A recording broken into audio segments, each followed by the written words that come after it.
सभी को नमस्कार। आज अनुवाद भाग 3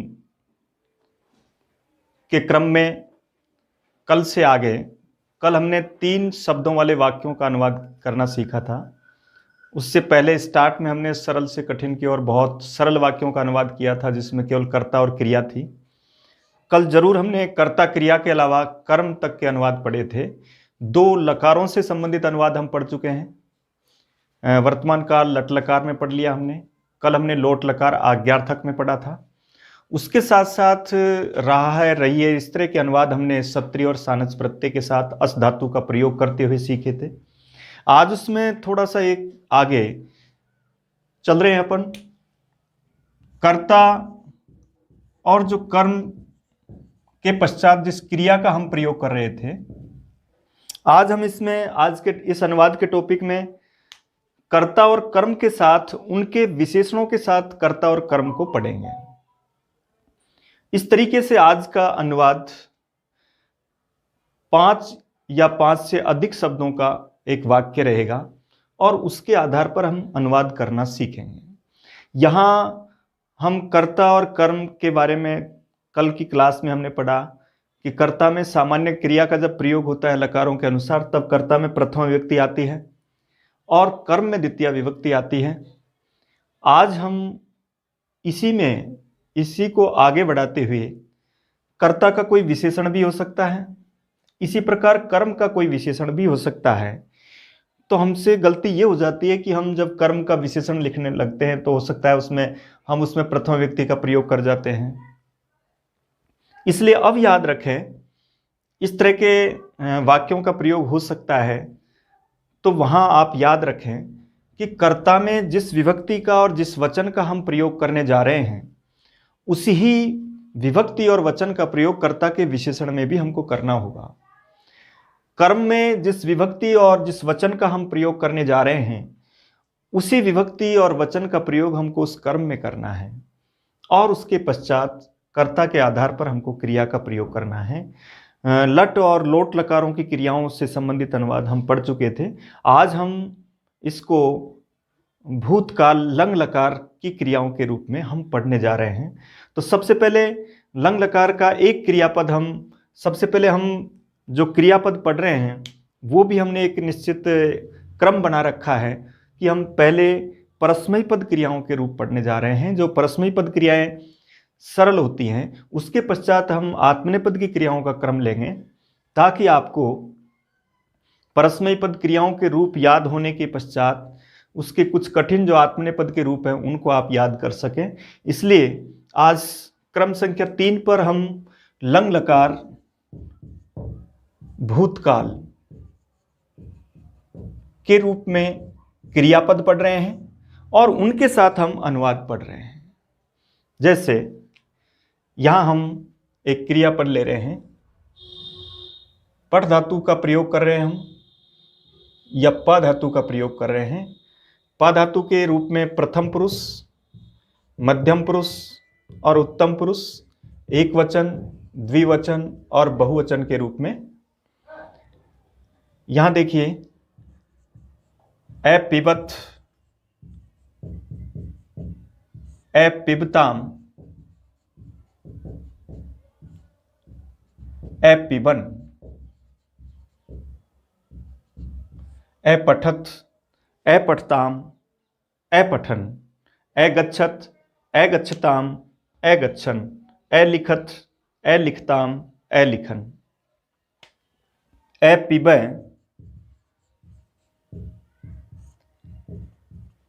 ए पिबतम, ए पिबत।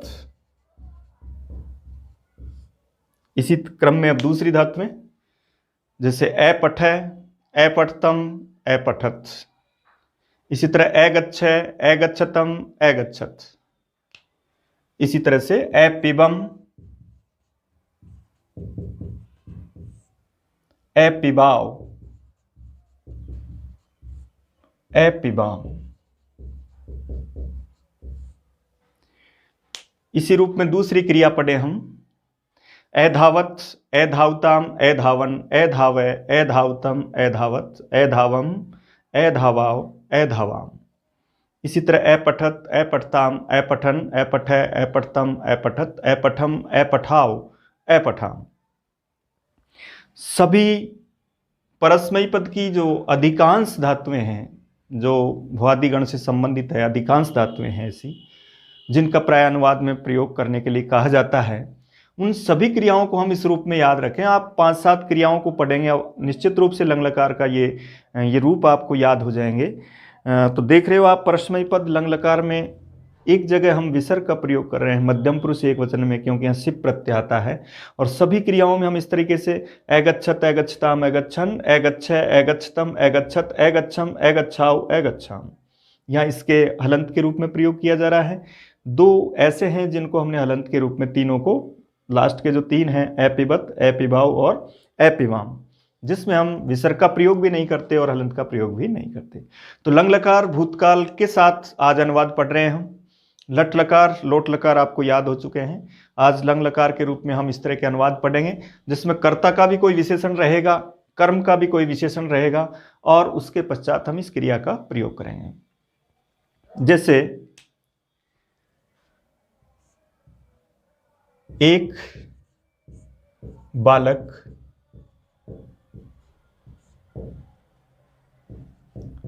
5 फल, एक बालक ने 5 फल खाए। इस वाक्य का अनुवाद कर रहे हैं। जैसा मैंने पहले रूपरेखा बना रखी है कि कर्ता, कर्म और क्रिया, कर्ता का कोई विशेषण, कर्म का कोई विशेषण, और उसके बाद भूतकाल की एक क्रिया। तो देखिए, खाया, खाए, इसका मतलब ये आपका भूतकाल है। पहले, सबसे पहले वाक्य का अनुवाद करने से पहले हमको ये समझ लेना चाहिए कि ये वाक्य कौन से लकार से संबंधित है, और उसको पहचानना सरल है। अगर किसी में काम का पूरा होना पाया जा रहा है, इसका मतलब वहाँ हम लंग लकार का प्रयोग करेंगे। था के रूप में भी प्रयोग आ सकता है, या किसी कार्य का पूरा होने के रूप में भी प्रयोग आ सकता है। ता है, ती है के रूप में वर्तमान काल का प्रयोग करते हैं, और इसके पश्चात जिनको हम आज्ञार्थक के रूप में लेते हैं वो लोट लकार के रूप में। तो अब इसका अनुवाद करने जा रहे हैं हम। देखिए, इसका कर्ता है बालक, और बालक का विशेषण है एक, संख्यावाचक विशेषण। इसलिए देखिए, अधिकतर मैं संख्यावाचक का प्रयोग कर रहा हूं। तो यहां ये कर्ता है, देखिए, बालक है। अब इसके साथ कर्ता का ये विशेषण है, तो जो इस तरह का, ये जिस तरह का शब्द है, यहां पुल्लिंग है, एक वचन है, तो ये भी पुल्लिंग एक वचन ही आएगा, एक आएगा। एक है, बालक है। इसके बाद अब खाए, इसके साथ इस क्रिया का प्रयोग करेंगे। अपिबत के साथ अखादत आएगा। कर्ता लिख करके कर्ता के अनुसार पहले क्रिया लिखते हैं। तो कर्ता देखा आपने, कर्ता प्रथम पुरुष एक वचन, त्वम, युवाम, यूयम, अहम, आवाम, वयम को छोड़कर सभी कर्ता प्रथम पुरुष के होते हैं। एक वचन का प्रयोग आ रहा है तो एक वचन के रूप में हम लिखेंगे क्रिया। अब रहा कर्म की बात। कर्म को पहचानना भी सरल है। आप उस हिंदी के वाक्य के क्रियावाचक सबसे पहले क्या या किसको का, इस तरह का प्रश्न करें, और उसका जो उत्तर आएगा वो आपका कर्म है, उसमें आप द्वितीय विभक्ति भरें। अगर वो क्रिया अपने रूपों के अनुसार आती है तो उसमें कोई चेंज नहीं करना।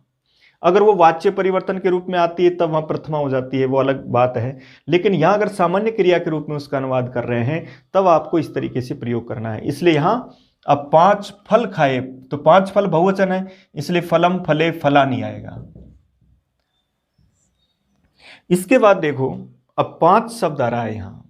अगर मैं 5 की जगह 4 लिख देता हूं तो यहां चत्वारी आएगा, क्योंकि चतुर यानी जो 4 शब्द, 4 का वाचक है, वो पुल्लिंग में चत्वारे होता है, स्त्रीलिंग में चतस्र होता है, और नपुंसकलिंग में चत्वारी होता है।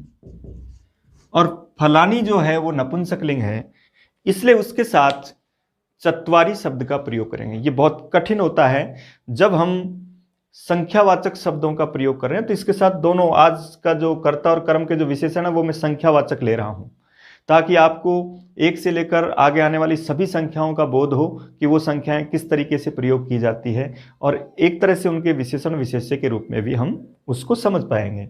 और उसके साथ साथ भूतकाल की क्रिया को भी हम पढ़ेंगे। 3 चैप्टर पूरे हो रहे हैं एक साथ, संख्यावाचक शब्द, विशेषण विशेष्य और आपकी भूतकाल की क्रिया। तो देखा आपने, 1 से लेकर 4 तक के जो शब्द होते हैं वो तीनों लिंगों में चलते हैं, इसलिए 4 का वाचक शब्द आए तब आपको यहां चत्वार पुल्लिंग के साथ, चतस्र स्त्रीलिंग के साथ, चत्वारी नपुंसकलिंग के साथ। इसलिए देखा आपने, फलानी नपुंसकलिंग है तो इसके साथ चत्वारी आएगा। मैंने 5 को इसलिए काटा क्योंकि 4 के बाद वाले जो शब्द है, 5 का जो शब्द है वो तीनों लिंगों में एक जैसा ही चलता है, यानी वो पुल्लिंग जैसा ही चलता है, इसलिए वहां हमको चेंज नहीं करने होते हैं। इसलिए हम पूरी संख्या को भी समझ लें आज के टॉपिक के साथ कि संख्यावाचक शब्दों को अनुवाद में किस तरीके से काम में लिया जाएगा कर्ता और कर्म के साथ। तो वहां देखो, इसके पश्चात चत्वारे शब्द में 4 का प्रयोग, इसी तरह 3 वाचक जो शब्द है उसमें त्रय, तिस्र और त्रीणी। अगर 3 का वाचक शब्द है तो पुल्लिंग में आपको त्रय लिखना है, स्त्रीलिंग में आपको तिस्र लिखना है, नपुंसकलिंग में आपको त्रीणी लिखना है। और इसी तरह 2 के वाचक शब्द में पुल्लिंग में आपको द्वौ लिखना है, स्त्रीलिंग में आपको द्वे लिखना है, और नपुंसकलिंग में भी आपको द्वे लिखना है। 1 वाचक शब्द आता है तो पुल्लिंग में आपको एक लिखना है, स्त्रीलिंग में एका, और नपुंसकलिंग में एकम लिखेंगे। अब देखिए, 1 से लेकर 4 तक के संख्यावाचक शब्द तीनों लिंगों में प्रयोग किए जाते हैं।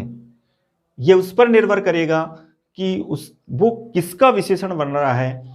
वो जिसका विशेषण बन रहा है वो शब्द अगर पुल्लिंग है तो आपको पुल्लिंग लिखना है, अगर वो स्त्रीलिंग का विशेषण बन रहा है तो आपको स्त्रीलिंग लिखना है, और अगर वो नपुंसकलिंग का विशेषण बन रहा है तो आपको नपुंसकलिंग लिखना है।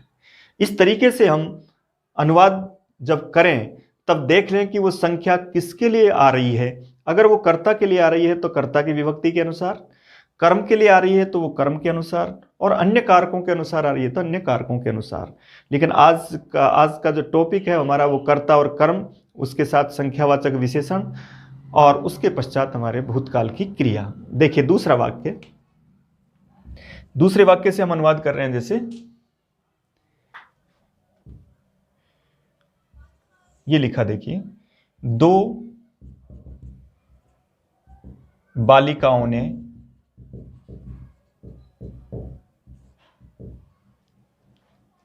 तीन कविताएं पढ़ी। देखिए, पढ़ी का मतलब भूतकाल है, और भूतकाल के आधार पर अनुवाद करना। अब हमको भूतकाल का मतलब हमारा लंग लकार है, सामान्य, और उसके रूप में ये क्रिया है।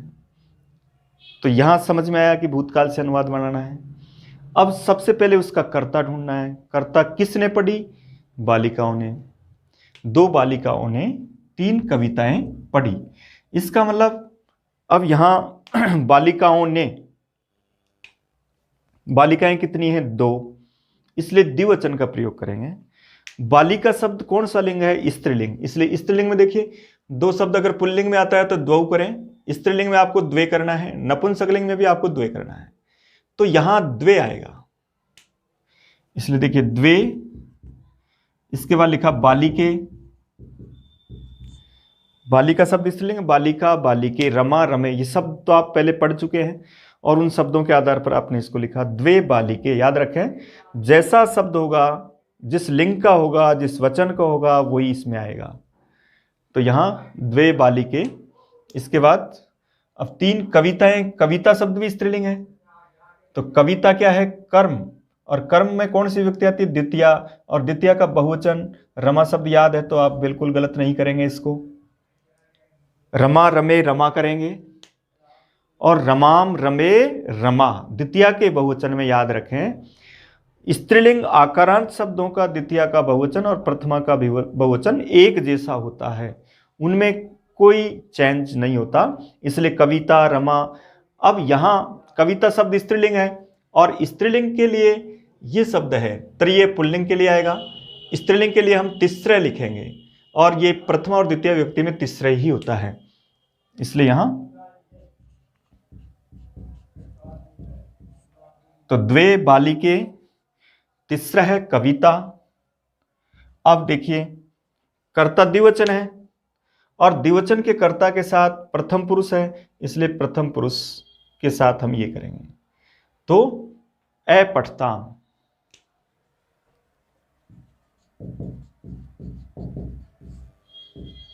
ये इसका सही अनुवाद है, द्वे बालिके तिस्रः कविता अपठताम।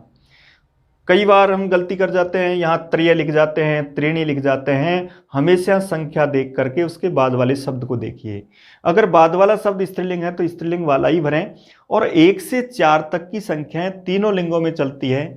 उसके बाद 5 से लेकर 18 तक की संख्याएं आपको एक जैसी ही लिखनी है, चाहे वो पुल्लिंग हो, चाहे स्त्रीलिंग हो, चाहे नपुंसकलिंग हो। संख्याओं में इस तरह का नियम याद रखें। 19 से लेकर के 99 तक की जो संख्याएं हैं वो आपको स्त्रीलिंग में ही प्रयोग करना है। तो ये 3-4 नियम हैं इसके, जिनको ध्यान में रखते हुए हम कोई भी अनुवाद कर सकते हैं। 5 से 18 तक की संख्याएं एक जैसी होगी, पुल्लिंग बहुवचन सभी में वही एक जैसा ही रूप रहेगा। और 19 से लेकर 99 तक की संख्याएं स्त्रीलिंग एक वचन होंगी। याद रखें, स्त्रीलिंग एक वचन का हमको उसके साथ प्रयोग करना है। जैसे देखिए, अब हम 1, 2, 3 और 4 के रूप में अनुवाद पढ़ा हमने। चत्वारी अगर फलानी नपुंसकलिंग है तो चत्वारी आएगा, कविता स्त्रीलिंग है तो तीसरा स्त्रीलिंग आएगा, बालिका स्त्रीलिंग है तो द्वे स्त्रीलिंग आएगा, बालक पुल्लिंग है तो एक आएगा, बालिका है तो एक आएगा। इस तरीके से करेंगे। एक है जैसे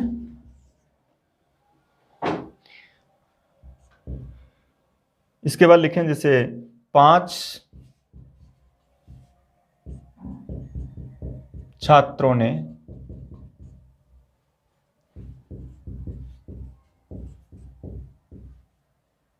तीन पाठ पढ़े। 5 छात्रों ने 3 पाठ पढ़े। अब देखिए, इसमें सबसे पहला करता है छात्र। छात्र बहुवचन है, इसलिए छात्रा। इसके बाद अब छात्रा के साथ 5 शब्द आ रहा है। 5 शब्द हमेशा पुल्लिंग हो या स्त्रीलिंग हो, सबके साथ पंच आएगा। 5 से 18 तक के शब्द पुल्लिंग बहुवचन में प्रयुक्त होते हैं, वो चाहे स्त्रीलिंग हो चाहे बहुवचन हो, सभी के साथ एक जैसा रूप आता है। पंच छात्रा स्त्रीलिंग होगा तो भी यही आएगा। इसके बाद 3 पाठ पढ़े। अब देखो, पाठ शब्द पुल्लिंग है, अकारांत पुल्लिंग, लिंगवाचक जब पढ़ेंगे तब। तो पाठ शब्द राम की तरह चलेगा, तो रामे रामौ रामा, रामम रामौ रामान, तो ये होगा पाठान। अब इसके साथ यहां त्रीन आएगा। त्रय शब्द का द्वितीय विभक्ति पुल्लिंग में त्रीन बनता है, इसलिए ये त्रय के साथ त्रीन शब्द होगा। और पुल्लिंग अगर यहां कर्ता के रूप में आता है तब उसको हम त्रय लिखेंगे, लेकिन यहां कर्म है और कर्म के साथ द्वितीय विभक्ति आती है। तो याद रखो, नपुंसकलिंग में कोई चेंज नहीं होगा, चत्वारी चत्वारी आएगा, चाहे वो कर्ता हो, चाहे कर्म हो, चाहे प्रथम विभक्ति हो, चाहे द्वितीय हो, उसमें एक जैसा ही आएगा, वहां गलती नहीं करें। स्त्रीलिंग में भी चतस्र चतस्र तीसरे तीसरे इस तरह का ही शब्द आएगा, लेकिन जो त्रि शब्द है त्रय, पुल्लिंग में जहां त्रय आ रहा है उसका द्वितीय विभक्ति बहुवचन में त्रीन रूप बनता है, इसलिए पंच छात्रा त्रीन पाठान। अब इसके बाद ये बहुवचन है, तो अब यहां देखो, अपठत, अपठताम, अपठन, इस तरह का प्रयोग करेंगे। अपठन 5 से लेकर 18 तक, जैसे एक लिखा, भाषणे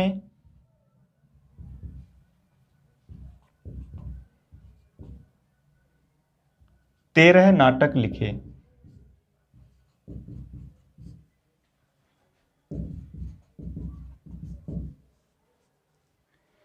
अब यहां देखिए, भास इस वाक्य का कर्ता है और उसके साथ अब 13 त्रयोदश नाटकानी। त्रयोदश शब्द हमेशा पुल्लिंग बहुवचन में ही प्रयोग किया जाएगा, चाहे नाटक शब्द नपुंसकलिंग हो तो भी हमको वही लिखना है। इसलिए वहां त्रयोदश नाटकानी लिखत। भास एक वचन है, प्रथम पुरुष एक वचन के रूप में प्रयोग किया गया है, इसलिए प्रथम पुरुष एक वचन के साथ हम इसका प्रयोग कर रहे हैं। इसलिए यहाँ त्रयोदश शब्द पुल्लिंग में ही प्रयोग होगा, चाहे नाटकानी नपुंसकलिंग हो, और उसके साथ नाटकम नाटके नाटकानी प्रथमा बहुवचन में भी यही बनेगा, द्वितीय बहुवचन में भी यही बनेगा। लिखत का प्रयोग करेंगे। इसलिए यहाँ से 5 से लेकर 18 तक की जो संख्यावाचक शब्द हैं उनको हमको इस तरीके से उसके बाद वाला शब्द जिस तरह का है उसके आधार पर उसका प्रयोग करना है। लेकिन ये जरूर याद रखना है कि कौन कौन से संख्यावाचक शब्द तीनों लिंगों में अलग अलग रूप होते हैं और किन के एक जैसे ही रूप होते हैं, वहाँ पर किस तरह का परिवर्तन नहीं हो सकता। आगे के उदाहरण जैसे देखते हैं अपन इसमें। देखिए आगे लिखते हैं अपन, अब यह थोड़े संख्यावाचक शब्दों के रूप में, जैसे 20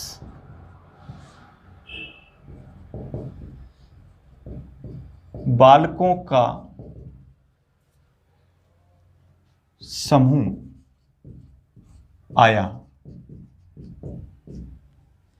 ऐसा एक वाक्य है, देखिए 20 बालकों का समूह आया। अब जैसे मान लो मैंने आपको अभी षष्ठी विभक्ति नहीं पढ़ाई है तो उसके रूप में हम ये भी कह सकते हैं 20 बालक आए, इतना ही अनुवाद करें, क्योंकि अभी षष्ठी का आपने प्रयोग नहीं सीखा है काके के रूप में। तो 20 बालक आए, इसका जैसे अनुवाद करेंगे हम, तो अब देखिए 20 बालक क्या है, इसमें कर्ता है, इसलिए बालकाः। अब बालका बहुवचन है इसलिए वहां क्या आएगा, आगच्छन। बहुवचन है तो बहुवचन आएगा, बालका आगच्छन। अब 20 का अनुवाद करना है हमको, तो 3 शब्दावली याद रखें संख्या के लिए। केवल 1 से 4 तक के संख्यावाचक शब्द तीनों लिंगों में चलते हैं, 5 से 18 तक पुल्लिंग बहुवचन में चलता है, और 19 से लेकर 99 तक के जो शब्द हैं वो स्त्रीलिंग एक वचन में ही चलते हैं। वो चाहे शब्द उसका आगे आने वाला पुल्लिंग हो या नपुंसकलिंग हो, कोई भी हो, क्योंकि वो शब्द लिंग प्रकरण के अनुसार ये पढ़ा गया कि ये स्त्रीलिंग ही होगा, एक वचन ही होगा, तो वहां स्त्रीलिंग एक वचन का ही प्रयोग करेंगे। इसलिए इसमें विंशति आएगा,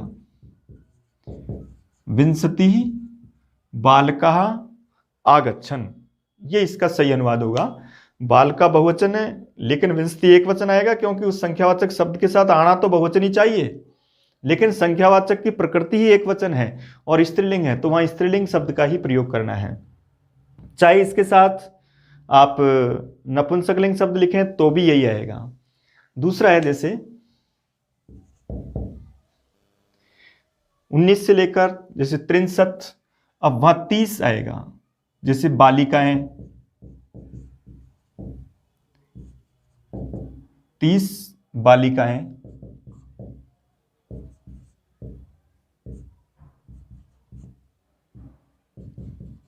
विद्यालय गई।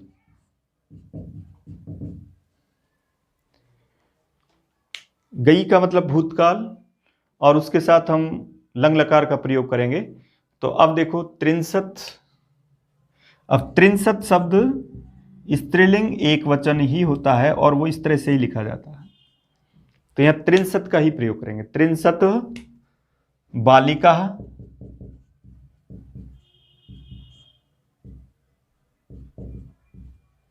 विद्यालयम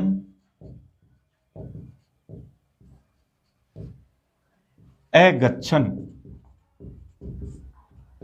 बहुवचन का प्रयोग है इसलिए अगच्छत, अगच्छताम, अगच्छन, इसका प्रयोग करें। कर्ता को देखें, कर्ता बहुवचन है, बहुवचन की क्रिया लिखें और उसके साथ अगर उसका संख्यावाचक शब्द इस तरह का प्रयोग आता है तब आपको यहां पर विद्यालयम कर्म है तो कर्म के रूप में किए। जैसे अध्यापक ने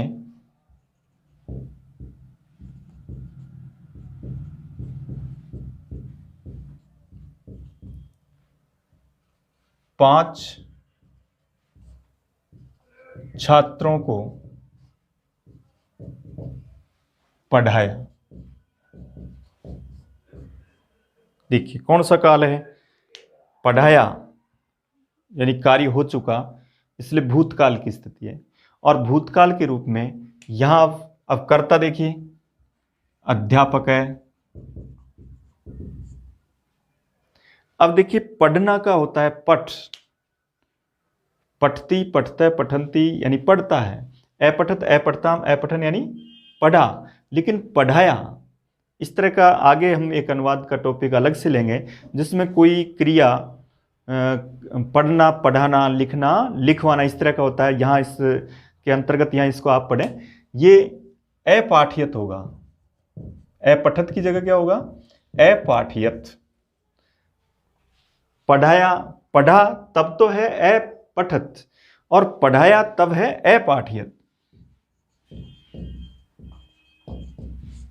अपाठियत अध्यापक है।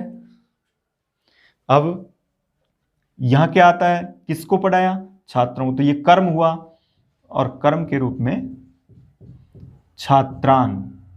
याद रखें ये कर्म है, द्विवचन द्वितीय विभक्ति बहुवचन आएगा छात्रान, और वहां पंच शब्द आता है।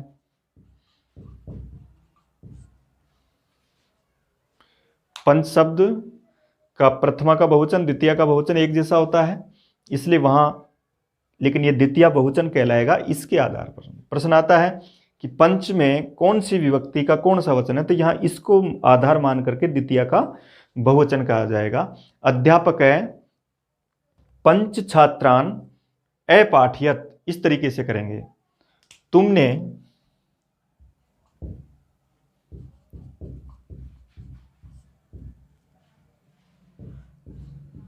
10 फल खाए। अब देखिए मध्यम पुरुष के कर्ता से बनाते हैं, तो तुमने अर्थात त्वम,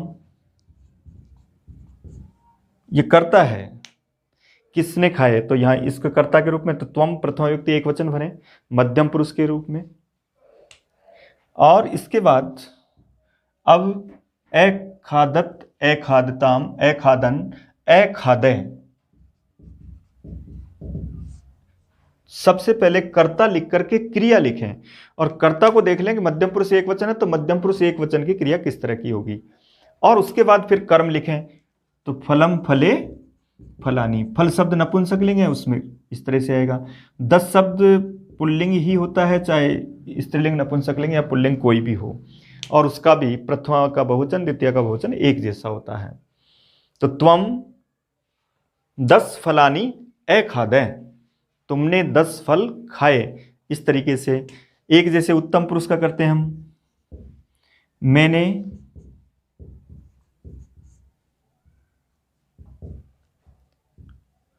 छह